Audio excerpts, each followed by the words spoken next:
Double Himars strike. Reports confirm two recent Ukrainian Himars attacks.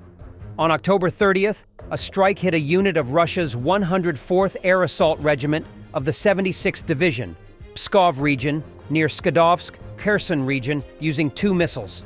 The attack resulted in 11 soldiers killed and 14 wounded.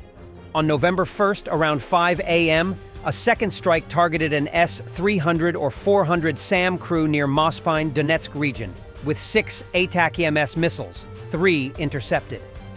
This strike resulted in 2 killed and 12 wounded, with equipment damage still being verified.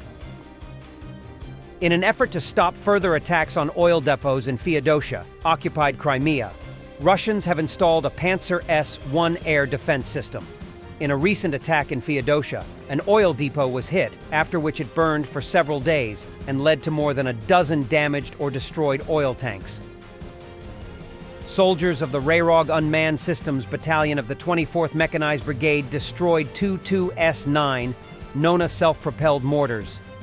During the week, the Warthog Unmanned Systems Battalion used FPV drones to destroy two S-9 Nona self-propelled mortars in the Donetsk region. In addition, a D-74 120mm cannon and a M46 130mm long-range cannon were destroyed. The invaders' communications equipment, vehicles, motorized equipment, and personnel were also destroyed. The 2 S-9 Nona self-propelled mortar is designed to provide direct fire support to airborne troops on the battlefield. The primary weapon is a 120mm mortar gun. It is capable of conducting targeted fire without prior preparation from indirect fire positions and direct fire. It can use mortar rounds and 120mm artillery shells. The D-74 is a Soviet towed gun of the Artillery Corps, which was adopted by the USSR Armed Forces in 1956. The gun was developed by OKB-9 in 1947 to 1950 and was intended to replace the 1931/37 122mm guns in the Corps artillery. Serial production of the D-74 began in 1955, and the Army accepted the first production guns in 1956. Between the 1960s and 1970s, almost all D-74s were withdrawn from Soviet arsenals and transferred to the Middle East and Asia. The militaries of the Democratic People's Republic of Korea, Vietnam, China, and Algeria actively use D-74s. According to open sources, they are in the arsenals of Zimbabwe, Mauritania, Nigeria, and Sudan, and were in service in Iraq, Egypt, and several other countries. Given these facts, it can be assumed that the Russians had basically a handful of D-74s left and decided to put them back into service with the support of their partners. The Soviet M46 is a long-range 130mm towed gun designed to destroy earthworks, combat enemy artillery, armored vehicles, and mortars, and suppress enemy manpower. The maximum firing range of conventional high-explosive fragmentation shells is over 27 kilometers, and with the use of rocket-assisted ammunition, it is 37 kilometers. After facing significant criticism for not supplying Ukraine with weapons, particularly for withholding decommissioned arms, Australia is turning over a new leaf.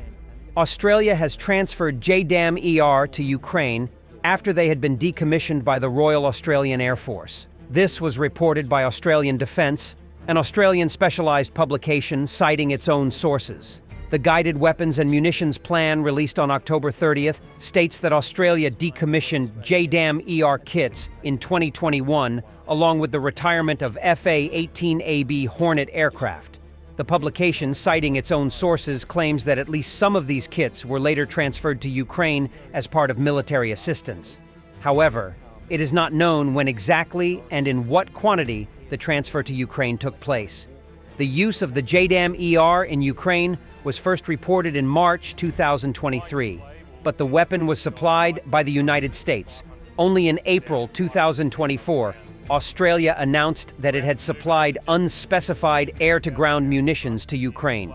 We were also able to announce today that we have provided Ukraine with precision air-to-ground munitions, Defense Minister Richard Marles said during a visit to Ukraine in April 2024. In July 2024, the the Department of Defense announced a further transfer of unspecified air-to-ground weapons as part of a $250 million aid package. JDAMs are GPS-based equipment kits that transform simple free-fall bombs into all-weather precision-guided munitions. The kit includes an inertial navigation system and a GPS receiver to improve accuracy, as well as the small wings attached to the middle of the bomb and a tail unit that has the steerable feathers that allow the bomb to adjust its course as it flies toward its target. The unit contains navigation and other equipment. The ER, extended range version, adds a set of wings that allows the bomb to glide to the target, increasing the range of the bomb. When launched from a high altitude, the range of targets is up to 72.4 kilometers. The JDAM-ER planning kit was developed by the Defense Science and Technology Group in the early 2000s in cooperation with Boeing and Australian Farah Engineering. Farah Engineering currently manufactures the kit under an agreement with Boeing that expires in 2028. And Lockheed Martin Australia plans to produce 4,000 GMLRS missiles per year for Himars launchers. In a report for the Australian government, it was stated that this would be more than a quarter of the current global production. This was made possible by a $37.4 million contract with Lockheed Martin Australia. According to this agreement, the first batch of GMLRS missiles will be manufactured in Australia, which will be an important step towards creating a domestic capability to produce the high-precision missiles. The first batch of GMLRS missiles will be produced in Australia in 2025.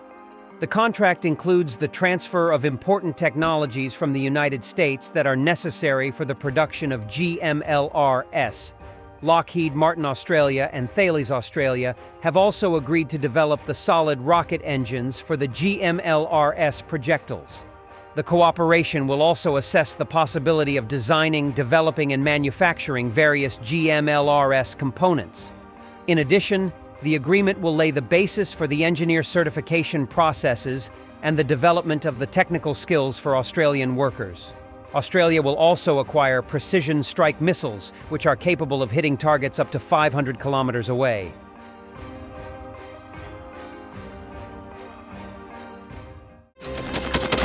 Thanks for watching, and don't forget to subscribe. Also, if you want to support Warthog Defense, please become our member and get early access to new videos, exclusive members-only videos, and become administrator in comment section. The membership link is in the description. Every day. We had a guy last week, it's 6 rescues in 6 days. You know, he's doing the job every day.